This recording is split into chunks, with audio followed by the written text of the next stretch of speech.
Hello engineers, welcome back. In this video, we're going to solve a graph problem using depth first search. Okay, I hope you're ready. Let's get started.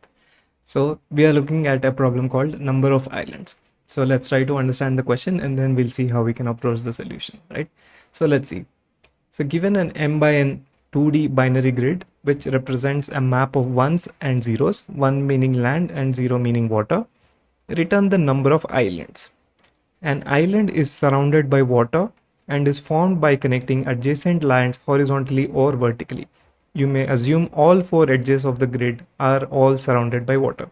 So what this is saying is, if this is a grid, it has a 2D array, and an array element can be either 1 or a 0. 1 is land, 0 is water. And surrounding the grid is just water. So around the whole grid is just water. That's what this says. You may assume that all four edges of the grid are surrounded by water. Now we need to return the number of islands. So let's see how we can approach this. So let's say this is our grid and the output is 1. So let's try to understand why the output is 1. So let's say we are here, and if there is a 1, which means there is a land, and if there is only one element like this, the surrounding elements are all water, then this is one island. And if one is connected to another one, so these two form a combined land, and that will become an island.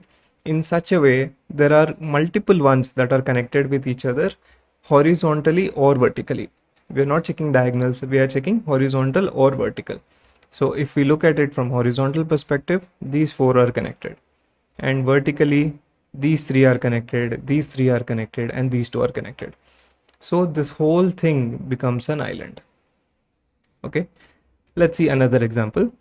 There are four ones here that are connected together like this. So this is an island. And then there are two ones here that are connected horizontally. So this is an island. And then we have one here, which is surrounded by water on all four sides. So there are a total of 3 islands. Okay, note that these ones are connected diagonally as well, but we are not interested in that. We are only interested in adjacent lands horizontally or vertically. Okay, so that's the idea behind finding the islands. Now let's see how we can do this technically, right? So what are we given? We are given a 2D array. So what can we do with a 2D array? We can traverse it. So we can go one row at a time and then keep checking the columns, right? That is a typical two-dimensional traversal, right? And what do we do inside? If we go inside, let's say we are traversing the grid and we are at this element. What do we need to do? We found a 1. What does 1 mean? 1 means that we found a land, right? So in the entire grid, if there is a 1, which means it is an island, right? Irrespective of the size, if we find a 1, then it is a land, right? So if everything is 1 in the grid, then that the whole thing will become one island, right? Because surrounding area is water anyway. So if this is 1 and the entire grid is ones, then that is one island. So we need to find the islands such that if I go horizontally or vertically, if I find any adjacent ones, we need to take it as part of that island. So if I go like this, all this will become part of the same island. And similarly, these three will become part of the same island, right? And if I go to the next element, these will become part of the island, right? So what am I doing? From 1 here, I'm going down, I'm going right. Similarly, let's take an example of this guy.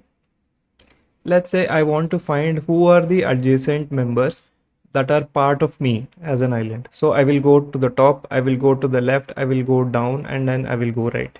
So as I traverse through this, if I find ones, which means they are part of my island, so I will consider it as part of the same island, right? So what do? We use the concept of depth first search. So in depth first search, what do we do? So in depth first search, this is how we'll approach this. If we find a land, we will go in all four directions, top, down, left, and right, and we will keep checking for ones. If we find a 1, we will make it into 0 because we have already visited it. That is one approach. We have already visited it, so we will mark it as 0 so that next time when we visit it, we don't need to repeat the traversal again. So we go on all four directions for all the ones. Okay, and let's see what happens here. So if I'm here and I found a 1, so I will go on all four directions. So there is no left side, there is no top, so two directions are finished. And now we have two more directions, top and down and right. So I will go to the right all the way until I reach 0 or until I reach the dead end. Okay, once I reach the dead end, I will mark all of these as zeros. Okay, I will mark all of them as zeros, and I will mark the columns as zeros as well, right? So this approach will be more clear in this example. Let's see. I am here and I'm traversing right until I find 0. So I have traversed these two and I have marked them as 0. Then I will traverse these two and I will mark them as 0. As I complete this circle, my one island is finished. Okay, and then I will repeat it for the same. I found another one, I will go on all four directions. Okay, if I find any ones, I will mark them as zeros. And then if I find a new one, this will be my third island, and then I will go on all four directions until I mark everything as 0 and my grid traversal is finished, and then my number of islands are finished. Okay, so let's see how we can code this. So first let's take the number of islands to be 0. This is what we will return, and then we will start our typical 2D array traversal, right? For int I equal to 0, I less than grid dot size, this is the number of rows, I plus plus, and then I'm inside the first row, so I will take another variable j and we will use it for the columns, grid of I dot size j plus plus. Okay, and if grid of I and j is equal to 1, which means I have found my island, so I will simply say islands plus plus. Okay, from here I need to do depth first traversal on all four directions, so I will call dfs and I will give it the whole grid, and I will give it I and I will give it j. So this is my start position, right? So let's create our helper method, void dfs. This will take in a grid by address,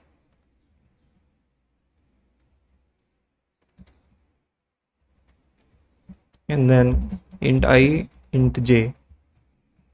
Okay, from here what do we need to do? So we are given this piece, so we need to travel all four directions. So let's do that. dfs of the same grid, and then I will traverse to all four directions. So I plus 1 comma j, this is one direction, and I minus 1 comma j, this is another direction. So we are keeping the column constant and we are changing the rows. Now we will do the same thing on the column side. We will keep the row same and j plus 1, j minus 1. Okay, this is how we traverse in all four directions. Now because we are using recursion, we will need a base case. So what will be the base case? First thing is, if it is out of the grid boundary, we need to return. So that is first case. If I less than 0 or j less than 0, so that is a boundary case on the left side, or I greater than equal to grid dot size. So if it is going beyond the rows, then we need to return. Now if it is going beyond the columns, we need to return j greater than equal to grid of 0 dot size. I've taken grid of 0 because every row is of the same size in terms of columns, right? So every row has the same number of columns, so any one row will do fine. So this is my boundary condition. I will simply return from here. Next, once I visit it, if I find a 1, I will mark it as 0, and if it is a 0, I don't need to do anything, right? I can just simply move on. So if grid of I j equal to 0, then nothing to do, simply return. Otherwise, mark it as 0. So we found a 1, we visited it, now we can mark it as 0. Okay, and that's it. Now we can simply return the islands. Let's run and see.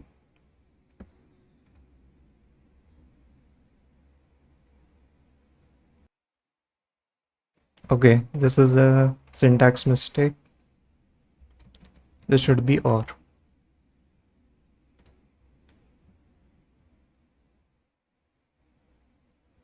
Okay, our solution is accepted. Let's submit.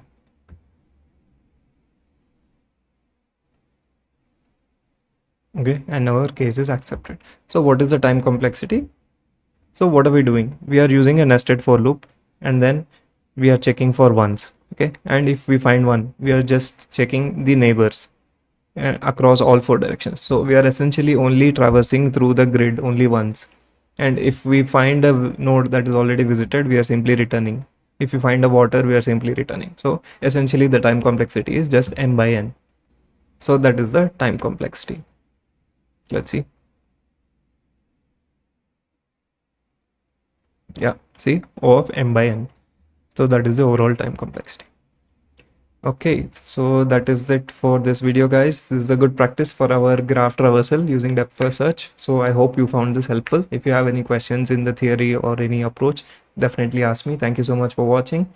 And don't forget to leave a like if you found this helpful. Do comment if you have any questions or suggestions. Don't forget to subscribe. Don't forget to share it with your friends. Bookmark the playlist.